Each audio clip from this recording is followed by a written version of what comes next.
दोस्तों, जो चकबंदी के संबंध में मैं वीडियो बना रहा हूँ उसी में मेरा ये अगला वीडियो है।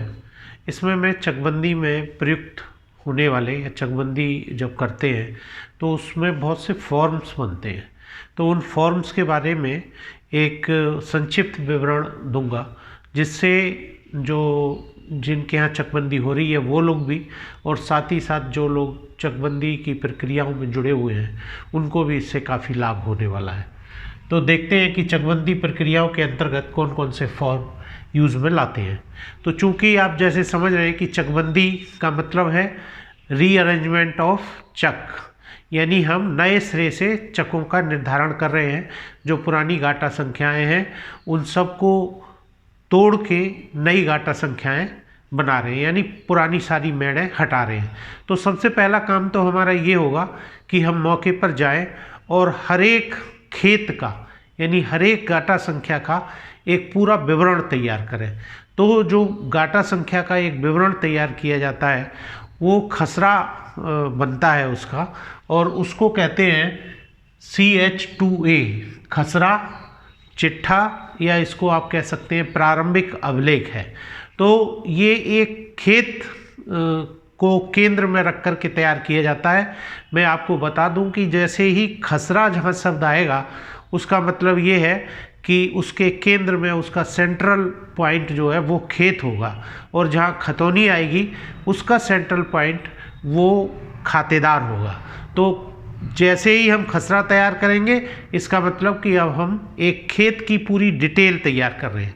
तो ये जो चिट्ठा या खसरा या प्रारंभिक अभिलेख जो है इसमें 35 कॉलम होते हैं, और इन 35 कॉलम्स में आप जितना सोच सकते हैं उस खेत के बारे में सारा विवरण उसमें लिखा होता है। जैसे कि वो उस खेत का सबसे पहले नंबर क्या है, गाटा संख्या क्या है, उसके बाद में उसका रकबा कितना है, बंदोबस्त में कितना रकबा है, मौके पर कितना रकबा है, उस पर कौन कौन से लोग काबिज हैं, और जो लोग काबिज हैं उनका उसमें कितना कितना हिस्सा बन रहा है। साथ ही साथ उसमें कोई पेड़ खड़ा हुआ है, कोई उसमें बोरिंग हो रखा है, उसके बारे में भी विवरण, किस यूज़ में आ रहा है उसके बारे में भी विवरण।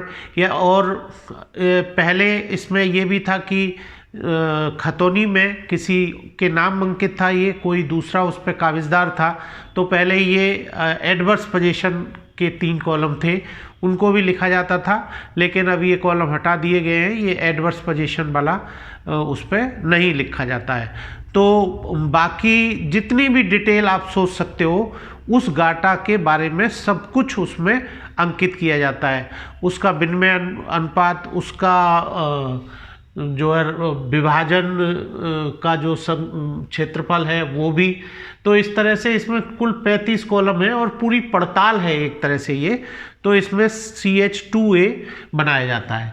जब हमारा CH2A बन जाता है तो उसके बाद एक दूसरा जो प्रपत्र है वो उसको कहते हैं CH5 या नक्शा 5। ये बहुत कॉमन है, जहाँ चकबंदी होती है वहाँ लोग कहते हैं कि नक्शा 5 बांट दिया गया है। तो जब CH2A हो जाता है तो उस CH2A से एक नक्शा 5 तैयार किया जाता है, और ये नक्शा 5 हर काश्तकार को दे दिया जाता है। यानी जो जो उस कटक में जितने भी लोग आ रहे हैं उन सबको ये नक्शा 5 बांट दिया जाता है, और उनसे कहा जाता है कि आप इसको देख लीजिए। अगर आप इसमें किसी तरह की कोई भी गलती है, यानी आपके गाटे में गलती है, आपके हिस्से में गलती है, गाटा की रकबे में गलती है, आपके नाम में गलती है, आपकी बल्दियत में कोई गलती है, किसी तरह की अगर कोई चीज़ उसमें छूट गई है, उस गाटे में आपका बोरिंग छूट गया या कुछ पेड़ खड़े हुए थे वो छूट गए, तो वो सब आप उसको देख सकते हैं। पूरा आपको वो दिया जाता है, हर काश्तकार को दिया जाएगा, और वो काश्तकार CH5 को देख करके फिर ये देखेगा कि ये सही है या गलत है। अगर गलत है तो उस पर एक सादा कागज़ पर एक एप्लीकेशन लगा करके वो अपने ACO को या सहायक चकबंदी अधिकारी को दे देगा, और उनसे कहेगा कि इसमें ये गलती है, वो उसकी जांच करके उसको ठीक कर देते हैं। उसके बाद एक 6 होता है, इसको मिसिलबंद या बादों का विवरण कहते हैं। सिंपल है, ये कोर्ट में रखा जाता है, ACO, CO और SOC की कोर्ट्स के बाद होते हैं, उसमें दर्ज होते हैं सारे पक्षकारों के नाम होते हैं, किस आधार पर वाद चल रहा है वो होता है, कब दायर हुआ, कब उसमें आदेश हुआ, और वो खत जो आदेश की पत्रावली है वो कब दाखिल दफ्तर की गई, अमल दरामद कब हुआ, ये सारे विवरण जो है वो CH6 या मिसिलबंद में होते हैं।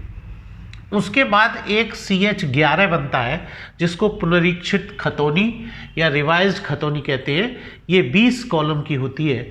अब जैसे कि खतौनी जो राजस्व विभाग से जब चकबंदी विभाग में आती है तो चकबंदी विभाग उस खतौनी को पूरी तरह से ठीक करता है। ठीक करने का मतलब, अगर मान लीजिए कि उसमें कोई नाम छूट गया है, नाम गलत है, कुछ आदेश उसमें हुए हैं, अलग अलग विभाजन में कितना कितना किसका रकबा आता है, ये सब जब तैयार कर लेता है, सारी डिटेल उसकी तैयार करके फिर एक रिवाइज्ड खतौनी तैयार की जाती है। यानी इसमें आप ऐसे समझ लीजिए सेक्शन 9 जो चकबंदी का है उसमें जितने भी आदेश पारित हो जाते हैं उन सब आदेशों के अमल दरामद यानी उन सब का इनकॉर्पोरेशन करने के बाद में एक रिवाइज्ड खतौनी तैयार होती है और इसको CH11 में तैयार किया जाता है, पुनरीक्षित खतौनी, जिसमें 20 कॉलम होते हैं। उसके आगे फिर एक CH23 भाग 1 ये तैयार किया जाता है और इसमें विनिमय अनुपात, कटौती, श्रेणी, प्रस्तावित चक की गाटा संख्या, रकबा, कुल रकबा, ये सब मिलाकर के 24 कॉलम का बनाया जाता है ये। तो इसमें आपको जो प्रस्तावित है आपके लिए जो दिया जा रहा है उसका पूरा विवरण होता है जो चकबंदी विभाग इसको तैयार करता है। उसके बाद में CH23 के बाद में एक CH45 होता है, ये तुलनात्मक खसरा या खसरा मुताबिकत जो नियम 93 के अंतर्गत तैयार किया जाता है। तो जैसे आप देख रहे होंगे CH2A से जैसे हम नीचे को आते जा रहे हैं, एक CH6 को छोड़ करके बाकियों में पहले से जैसे हम बढ़ते जाएंगे वैसे वैसे उनमें कॉलम्स की संख्या कम होती जा रही है। तो CH41 पर जब आएंगे तो आपको यहाँ पर सिर्फ 8 कॉलम है। इसमें नई गाटा संख्याएं जो तैयार हुई हैं उनके बारे में विवरण है।